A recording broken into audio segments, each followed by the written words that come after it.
A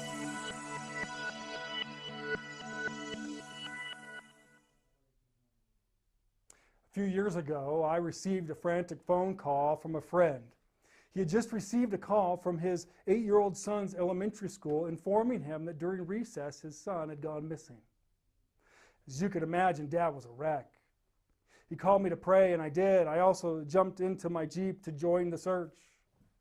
The area was flooded with police cars frantically searching and calling Caleb's name. I'm sure imagining that it was their own son. Over the next few hours, I talked with my friend several times on the phone. He could barely talk in his desperation. After 2 hours of tireless searching, the police asked him to stay at home in case his son made his way home or call.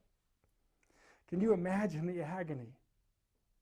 And all the scenarios which would have run through the head of the parents and everyone who searched.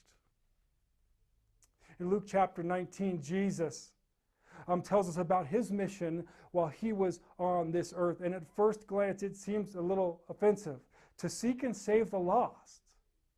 And I don't know about you, but before I knew God, there was this real sense of lostness in my life. I was living for myself, very short-sighted, without purpose, without an anchor. Even though I was very young, I was very spiritually aware. I knew there was more. I knew there was something missing, and I didn't know how to find it. Every life searches for an anchor. I'm not offended anymore by the term lost. I get it. See, it wasn't that God didn't know where I was. It was just that I refused to let him open my eyes and see him. In a very real way, God was seeking me, knocking at my door, calling my name. The Bible tells us about God's incredible love for his children, beyond even my own love for my children. Imagine his desperate search. He calls us by name, and he seeks our attention. From the grandest of the mountaintop views to the roar of the Pacific Ocean, in the intricate design of the human body, God screams, I am here. I am a designer. I have a plan. After 6 hours of searching, Caden crawled out from his hiding place, and he was spotted by a police officer. I was with his dad when the call came. He collapsed, and he could not hold back the emotions. And there was not a dry eye in the house. Caleb had been found. All that time, Caleb was hiding a block away from the school under a bush.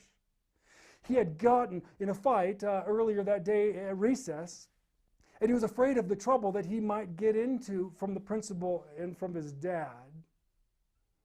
The police officers had driven by the bush where he was hiding, and he said that he could even hear his dad's voice from the street, afraid to come out. I wonder how many of us has heard the voice of God calling us, but because of a misconception about his character, we refuse to respond. Of course, Josh and his wife Heather were waiting at the street when the police cruiser pulled up with Caleb in the back seat, and there was joy. There was nothing else. No questions, no lecture. Dad grabbed his boy like there was no tomorrow, and he didn't let go.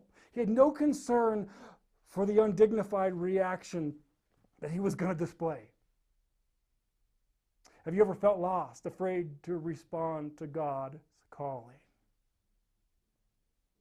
Because you've misunderstood his character.